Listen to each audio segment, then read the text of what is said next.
Right now, I want to get back to that breaking news out of Forsyth County. Soil and Water Conservation District Supervisor Edward Jones is accused of violating election laws. WXIA 12 News was the first to send a push alert about the arrest of Jones just before 11 o'clock this morning. Our Kelly Kendall joins us live at the Forsyth County Courthouse now. Kelly, the district attorney just finished speaking to you as well as other members of the press. What can you tell us?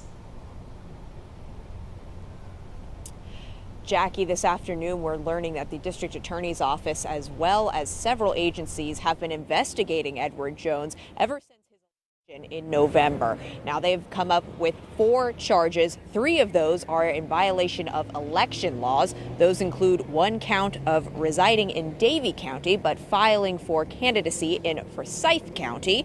That second count is failure to disclose on a candidacy form that he was a convicted felon. And then that final count on the election law violations would be that Mr. Jones voted in Forsyth County when he did not reside in Forsyth. Now, the State Bureau of Investigation has participated in this investigation, and their investigation led them to 1 count of failure to notify their local sheriff's office of a change in address as a registered sex offender. District Attorney Jim O'Neill weighed in on this entire ordeal, saying that he's disappointed that there was not more of an effort to disclose this information to the public prior to Jones's election. Take a listen. The public needed to have that information prior to November so that they can make a good decision. But it is a slap in the face for the rest of us that are doing what we're supposed to be doing when we fill out those candidacy forms and saying that what we're telling the public is the truth. And I don't really have much patience for people that don't want to tell the truth to the public.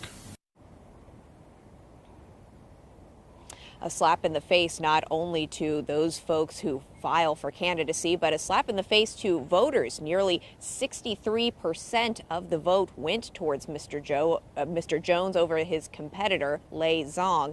Now, Jones is being held currently at the Forsyth County Detention Center under a $100,000 bond on that charge of not notifying the local sheriff's office of an address change as a sex offender. He is appearing in court on February 28th on those election law violations. He is appearing on March 3rd here in Forsyth County. Live in Forsyth County, I'm Kelly Kendall, WXII 12 News.